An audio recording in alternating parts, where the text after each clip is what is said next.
Hello, this is Jonathan Gardner. We're covering section 1.3 of Surway and Jewett's Physics for Scientists and Engineers. It's an introductory physics course. I believe this is the 9th edition, so it has a very generous copyright. You should be able to download it for free anywhere. I did cover this in the hour-long lecture. I don't think I did a very good job, so I wanted to cover this section again because it's extremely important. So it says in physics, the word dimension denotes the physical nature of a quantity. So we have numbers like, 2, 4.7, whatever, but without knowing what kind of number that is, like, is it weight? Is it mass? Is it length? It doesn't really help us as physicists. So the distance between 2 points, for example, can be measured in feet, meters, or furlongs, which are all different ways of expressing the dimension of length, right? And when it comes to like physics, most of these units, they're just related by a factor. So it doesn't matter like what the number is too much. It doesn't matter as much to us what the number actually is versus what the number means, right? So length is a unit of measure of length is very different than a unit of measure of time. So comparing seconds to meters, it doesn't really make any sense, but feet to meters makes a lot of sense, right? So in this book, he's going to use the symbols L, capital L for length, capital M for mass, and capital T for time. And then when doing a dimensional analysis, they'll put brackets around the quantity that they're talking about. For instance, they might say the quantity for velocity, well, that's going to be length over time, right? When an object is traveling at a certain velocity, that velocity represented by some unit of length. It could be feet, it could be meters, it could be furlongs, or whatever. And then a unit of time could be hours, minutes, seconds, microseconds. It doesn't really matter. Okay. Another example, so we might say the dimension of an area. Well, that's just length squared. It's length times length, right? So it doesn't matter square miles, square feet, square kilometers. It's a unit of area. They're all interchangeable with each other. Okay, so there's a table there with certain units that are common. So we do this thing called dimensional analysis. So it's a procedure that we look at what's going on and we try to figure out whether or not the equations that we're using would even solve the problem that we're looking at, right? So suppose that we had a problem where we wanted to find the position x of a car. Well, the dimension of x, that's just going to be a length. And in the problem, we're given, various things to help us understand how to solve the problem.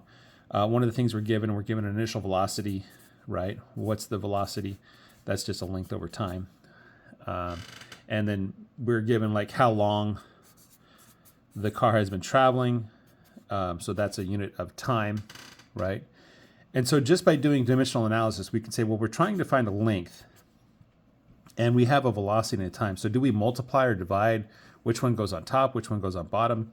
It should be fairly obvious that if we multiply the velocity times the time, that these two units will cancel and you'll be left with a unit of length, right? And we've done all this without even thinking about whether we're working in kilometers or feet or hours or seconds. It doesn't, we're not really concerned about that. We're just concerned whether or not we can find an equation that will be able to solve this, right? Another kind of equation, we might be given an acceleration. An acceleration is units of length over time squared. And so if we wanted to find the position of the car after a certain amount of time, given the acceleration, so we have length over time squared, so we're going to have to multiply by the square of a time, right? And the actual equation is x is equal to 1/2 AAT squared for linear acceleration, or constant acceleration, I'm sorry. We won't find this factor using dimensional analysis, but we'll kind of get the sense of what the equation is supposed to look like. Okay. When we do dimensional analysis, we're often looking for something to be proportional to something else. So let me write that down. So we might say x is proportional to the acceleration times the time squared, right? And what that means is there's like some factor that we multiply to make these two things actually equal to each other. We don't know what that factor is, and we're kind of not interested in that, right? Looking just at this form of the equation, I already know some things. I say if we double the time, well, the position will quadruple because we're going to square the time. And if we double the acceleration, the position's going to double, right? So we could do some kind of analysis like that. We might not know, like how many units of acceleration and how many times we need in the equation. Remember that these exponents could be negative. If it's negative, that means they're being divided by on the bottom, right? And so just using dimensional analysis, we have a length has to be length over time squared to some factor n times time to a factor m, and it should be fairly obvious that we only have one of these accelerations and two of those times. So it's going to, so the equation is going to be proportional to x is proportional to a over t, at squared, right? And there's a quick quiz here. True or false, dimensional analysis can give you the numerical value of constants of proportionality that may appear in an algebraic expression. And what we mean by the constants of proportionality, that's that number there. So when we go from the proportional equation to the actual equation, we need some kind of constant of proportionality, right? And so the question is, will dimensional analysis help us find these constants of proportionality? I'm not going to answer that. You should be able to answer it on your own, right? There's example 1.1 and 1.2. And 1.1 is analysis of an equation. Let me get a new piece of paper.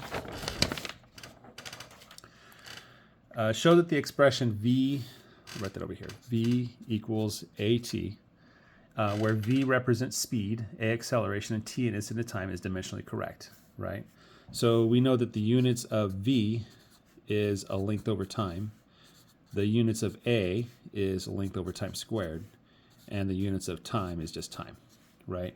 And so can we represent this with a 1 power of a and 1 power of t? So we say, well, v is length over time. So length over time, is that equal to length over time squared times time squared? Oh, well, hold on, not time squared, just one power. No, let's do that again. Length over time equals length over time squared times t. So one of those t's is going to cancel on the bottom. And so this is going to cancel, that's going to cancel, and we're just going to be left with L over T, which indeed is the same. So that is a valid equation. I don't know what the dimensional, the dimension of proportionality factor is going to be, but I know that this is the dimensions. And so V equals something times AT is the correct equation, right? Now it says, hey, what if we did V equals AT squared? So we're going to get length over time is equal to length over time squared times time squared. Well, the time squared on the top times the times, or divided by the time squared on the bottom, that's just going to give us a unit of length. And length is not the same as length over time. So this is not a valid equation. This doesn't give you a sense of how they're related to each other. And in example 1.2, analysis of a power law, it says, suppose we are told that the acceleration a of a particle moving with uniform speed v in a circle of radius r is proportional to some power of r, say r to the n, and some power of v, say v to the m. Determine the values of n and m and write the simplest form of an equation for the acceleration, right? So basically it's saying that the acceleration is some constant of proportionality times r to the n times v to the m. And the question is, what is n and what is m here, right? Well, acceleration is length over time squared. That's the dimension of acceleration. The proportionality, the constant doesn't have any dimensions, right? It's just a number by itself. And then what's r? R is a distance, right? It's a length, so that's L to the n. And velocity is length over time to the m. By the way, if you're not very comfortable with algebra, I do encourage every time you substitute something inside of one of these variables, you always use parentheses so that you're reminded that you have to multiply the entire thing or add the entire thing, right? And so we're going to get, we're writing that L to the n times L to the m on the top over t to the m, right? So we have a t squared on the bottom, so we know that m has to be equal to 2, right? Because t squared has to equal t to the m. And so now we have an L is equal to L to the n times L to the 2.